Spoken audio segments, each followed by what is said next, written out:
Salve, salve! Hoje nós vamos falar do nosso quinto bloco, nossa lista de atividades número 5, de sociologia. A gente vamos falar de status sociais e minorias, né?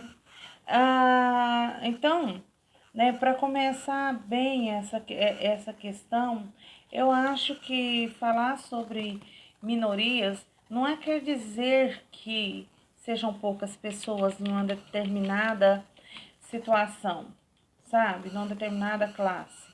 Né? O que são minorias?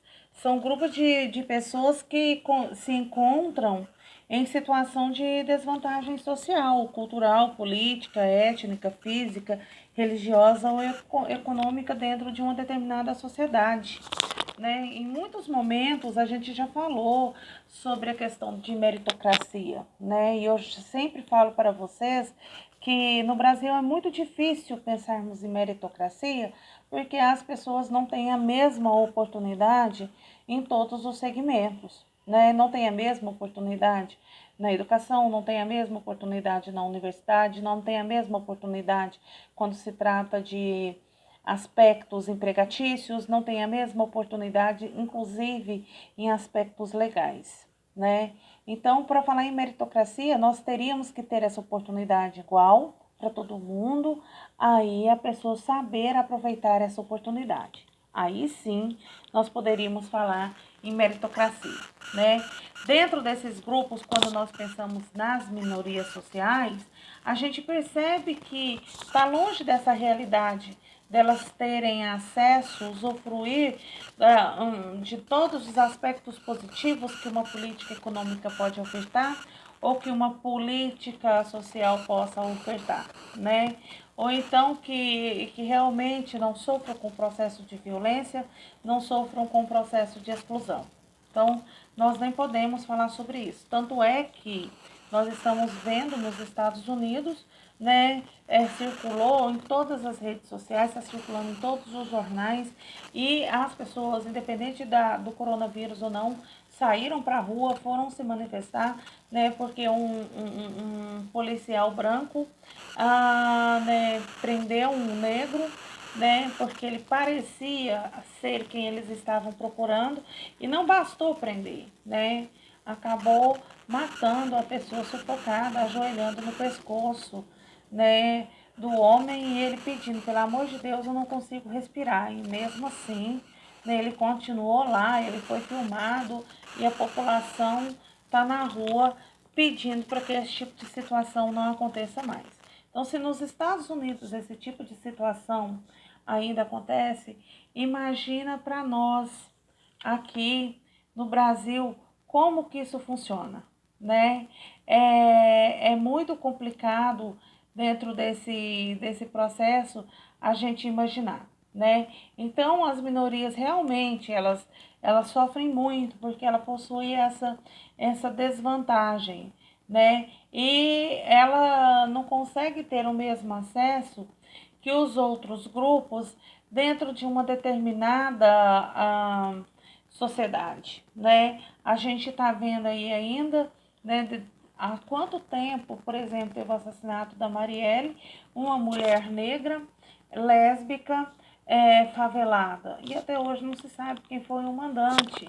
E a questão da Marielle só repercute nas redes sociais porque ela era uma militante, ela era uma vereadora muito atuante e o partido ao qual ela pertence não deixa que se esqueça, né? Porque quantas Marielles já morreram? Né? As mulheres como vitimadas da violência, né, doméstica, né? Então, as minorias realmente, né, não se referem a um número menor de pessoas, mas se refere às condições, né, de desvantagem social a que ela está incidida, né? Então, minorias seria isso, né? Então, né, dentro desse processo, quem que vai determinar essas minorias? São os status sociais, que as pessoas têm ou não têm acesso. O que é o status social? Ele está ligado a diferente função em que nós exercemos ou nos encontramos dentro de uma determinada sociedade. Então, o status social ele está muito ligado a recursos financeiros, né? A qual classe social que você pertence? A qual classe social que eu pertenço? E aquele meu amigo, qual classe social? Né? Então, o status está ligado a isso, a questão econômica, de eu ter ou eu não ter dinheiro, de eu ter ou eu não ter poder. Então, o status social está ligado a esse processo. Dentro desse processo, né, tem um conceito, outro conceito muito importante, que é o papel social, que ele aparece para explicar quais que são os nossos deveres e os nossos direitos dentro desse status social. Então, se, né, eu tiver muito dinheiro e eu tiver poder, o meu acesso à estrutura do Estado é uma. Quando nós não temos esse poder, nós não temos o recurso financeiro, o meu acesso ao Estado é outro. Aliás, nós ficamos sem o acesso ao Estado, né? Porque o Estado, ele deveria, quando eu falo Estado, eu estou falando de todo o aparato governamental, ele deveria estar o quê? Né? Nos atribuindo os mesmos direitos, independente da classe social. Mas nós sabemos que não é assim que as coisas acontecem, né? Dessa forma, o papel social envolve o tipo de ação que a própria sociedade espera no momento, né, do integrante que ocupa um determinado status social, né? Por exemplo, vamos dar um exemplo desse processo aqui, um padre. O padre lá dentro da igreja celebrando a missa é o que todo mundo espera dele. O padre lá no barzinho, ninguém espera ver o padre lá no barzinho. Então, se ele vai lá no barzinho, ele está saindo do papel social que ele tem. Porque o papel social que ele tem é ficar lá dentro da igreja, orando, pedindo, fazendo prece, blá, blá, blá. Então, é esse processo. Então, a partir do momento, né, que espera-se de nós esse processo. A mesma coisa, espera-se das meninas, das mulheres, engravidarem após o casamento. Antes do casamento, a produção independente ou as gravidez precoce, elas não são aceitas, porque não é o que se espera da mulher. O que se espera da mulher é que ela tenha filhos somente após o casamento. De preferência, né, é um casamento bem estável, tá? De preferência, né, para ninguém ficar sofrendo. Assim, quando primeiro adquirimos o nosso consentimento, ou seja, já adquirimos quando nascemos. Então, o status social está relacionado a nascimento, né? Inclusive, antigamente, o status social, né, não podia mudar de uma classe para outra. Você nasce numa determinada classe, você morre naquela classe. Mesmo se você tiver acesso à riqueza, isso não quer dizer que vai mudar o seu status. Por quê? Porque ele é de nascimento. Né? Hoje não é mais assim na sociedade capitalista. Você pode nascer pobre de uma renda e se você ganhar dinheiro, você ficou rico. Pronto. Sua vida está resolvida. Né? E o segundo, ele é determinado pelo papel social que desempenhamos. Por exemplo, do produtor, do gestor, do estudante, do empresário. Então, daquilo que você faz, então tem uma série de comportamento que se espera da gente, né, dentro desse contexto, né? Esse status, ele pode ser, o status social, ele pode ser, ele pode ocorrer classificado de duas formas. Quais são as duas formas de classificação do status social? Adquirido, atribuído. Então, o adquirido é o tipo de status que é recebido de forma alheia ao nosso desejo. Por exemplo, ser herdeiro de uma família nobre que adquire um status social por pertencer a tal grupo, porque ele tem dinheiro. Então, ele não quer, às vezes, ele nem quis. Eu gostaria, mas às vezes eu não, né, nesse caso. Né, mas às vezes o indivíduo ele não quer, mas ele pertence. Por quê? Porque é hereditário.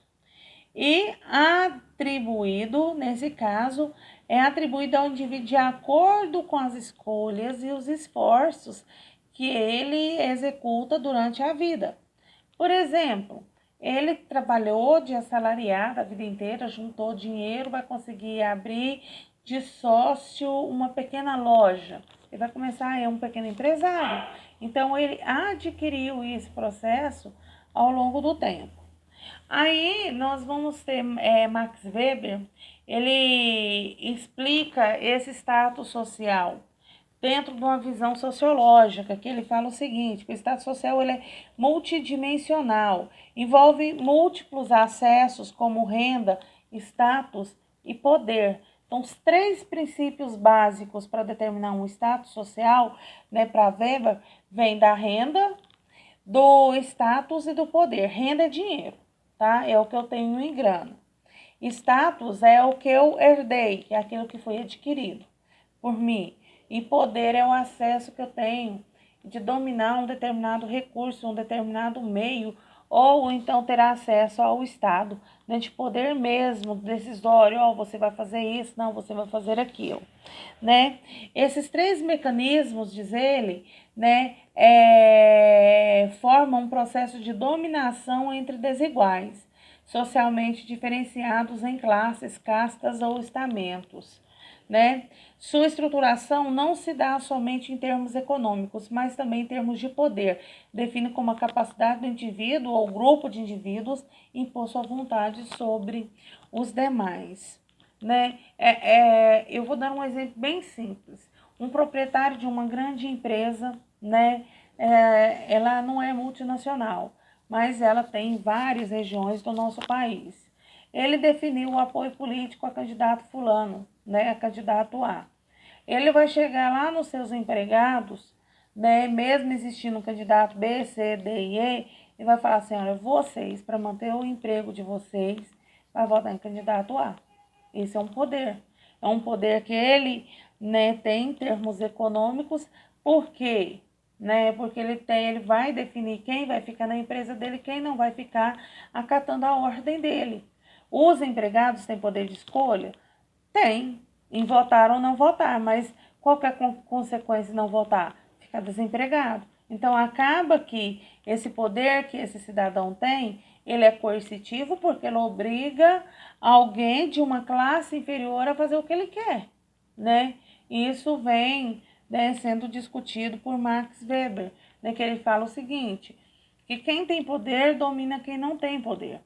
E quem tem poder é uma minoria. E essa minoria vai dominar um número muito maior porque não tem acesso ao poder. Qualquer dúvida, né, é só entrar em contato, eu estou disponível para vocês. Tchauzinho, gente, até a próxima.